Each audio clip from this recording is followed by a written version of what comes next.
2 সপ্তাহ কেটে গেল, কিন্তু এখনও শাস্তি পেল না আমাদের তিলোত্তমা। এই রকম জঘন্য হত্যালীলা ঘটেছে আমাদেরই শহরে আর.জি. কর হসপিটালে। তার প্রতিবাদে সারা দেশ যখন তোলপাড়, আর ঠিক সেই সময় আমাদের ইউটিউব কমিউনিটি নেমেছে রাস্তায়। আমরাও চাই উপযুক্ত বিচার, আর সেই বিচারের আশায় আমরাও নেমেছি রাস্তায়। আজ অনেক বড় বড় ইউটিউবাররা এই মিছিলে অংশগ্রহণ করেছে, আর এই মিছিলের সমস্ত অ্যাক্টিভিটি তুলে ধরব এই 7 ইঞ্চি স্ক্রিনে। আপনারা সঙ্গে থাকুন। আমাদের গন্তব্যস্থল এই পাটুলি, আর এই মিছিল শেষ হবে গাঙ্গুলি বাগান। আমাদের মূল উদ্দেশ্য দোষীরা অবিলম্বে শাস্তি পাক। এই ধরনের ঘটনা যদি কলকাতার বুকে ঘটে যায়, বিশেষ করে যারা বারবারই প্রশ্ন তুলছেন যে একজন চিকিৎসক, একজন মহিলা চিকিৎসক, তিনি যদি তার হাসপাতালেই সুরক্ষিত না হন, তাহলে আর কোথায় সুরক্ষিত হবেন? এই সমস্ত ঘটনা আমাদের মধ্যে একটা ভীতির সঞ্চার করেছে। আমাদের বিভিন্ন মহল থেকে বিভিন্ন ক্ষেত্রে আমরা দেখছি মানুষ রাস্তায় নামছে। আমরা ইউটিউব যারা করি, কন্টেন্ট ক্রিয়েট যারা করি, আজকে তারা রাস্তায় নেমেছি। আমাদের একটাই বার্তা, আমরা বিচার চাই।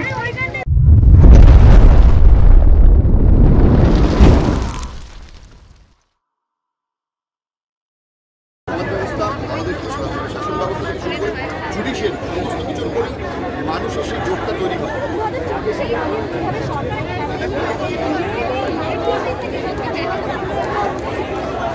এটা আমার এই যে নির্দেশ বলো বা একটা চিন্তা, এটা ভেবেচিন্তারা এরকম চিন্তাভাবনা করে যে আমি সত্যি কোনো আগে সোসাইটিতে একটা মেয়ের সম্মান এবং একটা মেয়ের নিরাপত্তা দেওয়ার জন্য তাকে বাড়িতে বসিয়ে রাখবো, আবারও পুরোনো দিনে ফিরে যাবো।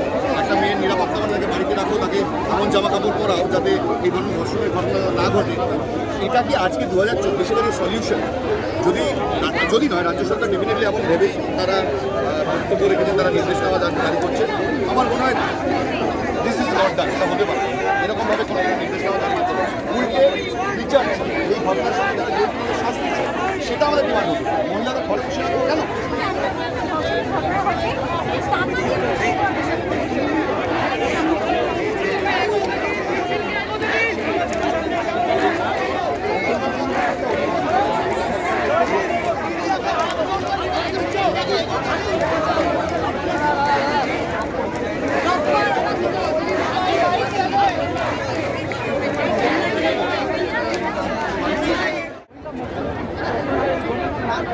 তারই প্রতিবাদে আমরা আজ ইউটিউব করা এবং সোশ্যাল মিডিয়াতে আমরা যারা কাজ করি,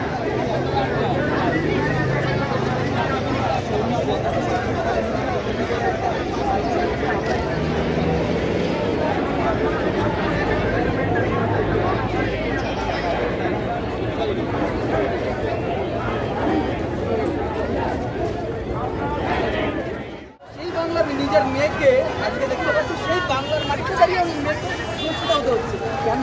একজন কর্মকর্তা একজন হসপিটালে সার্ভিস দিতে যে তার আজকে এই অবস্থা। তাহলে কি আমরা এখানে বলতেই পারি? তিনি তো একটা বক্তব্য দেখলাম যে উনি বলছে রাত্রে কেন বেরোচ্ছি মেয়ে। তাহলে কি রাত্রে মেয়েরা বেরোবে না? তাহলে কি রাত্রে মেয়েরা কর্মক্ষেত্রে যাবে না বা ফিরবে না? এই বাংলার মহিলা মুখ্যমন্ত্রীকে বলতে চাই, আপনি একজন মা হয়ে, একজন শিশু হয়ে, গার্জিয়ান হিসেবে আপনি এই ধরনের কথাবার্তা আপনি বলতে পারেন না, ঠিক আছে? কোন ঢুকছে আপনার? অবশ্যই এটা একটা হতে পারে।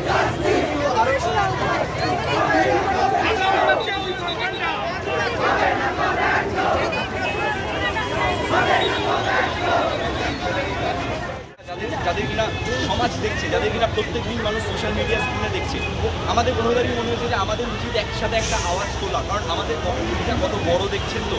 আমাদের থানা থেকে প্রথমে ভেবেছিল যে হয়তো 100-200 জনের মিছিল হবে। ওরা জানতো না ইউটিউবারদের ক্ষমতা কতটা। আমরা রাজপথ এখানে ভরিয়ে দিয়েছি শুধুমাত্র মানুষে, কারণ মানুষ বিচার চায়। আমরা পশ্চিমবঙ্গের কোনায় কোনায় এই আওয়াজটাই পৌঁছে দিতে চাই। আজকের একটা আন্দোলন যদি আমাদের ফেলিয়ার হয়ও, কালকের 100টা আন্দোলন আমাদের সফল হওয়ার জন্য আজকের এই আন্দোলনটাই রাস্তা।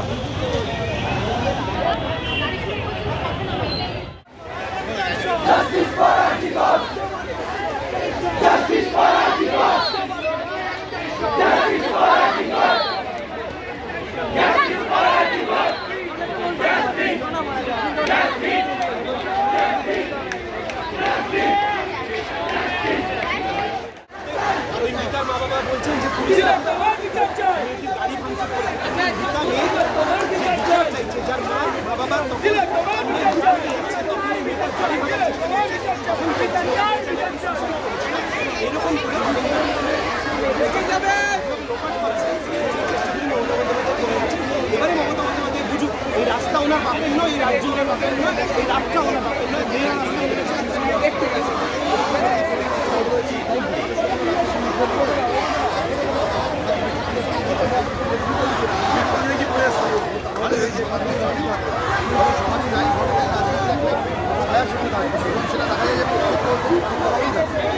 আজকে যে ঘটনা ঘটেছে সেখানে বেশ কিছু প্রশ্ন রয়েছে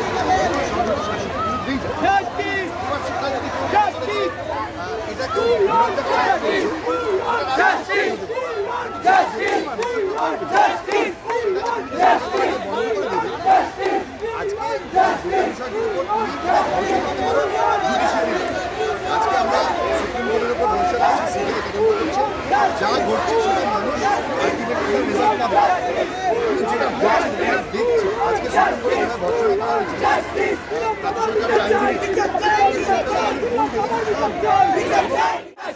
We want justice! We want justice! We want justice! We want justice! We want justice! You want justice! You want justice! You want justice!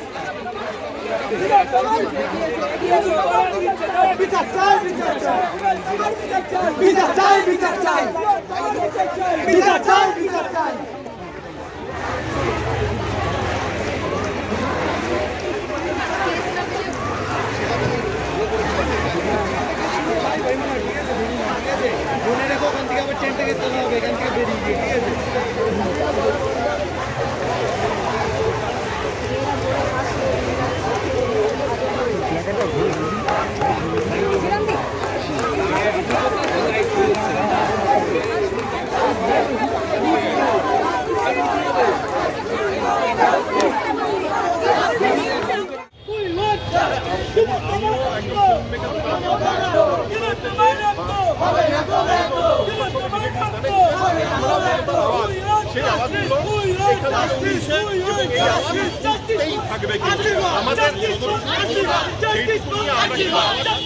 Justice!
বড় বড়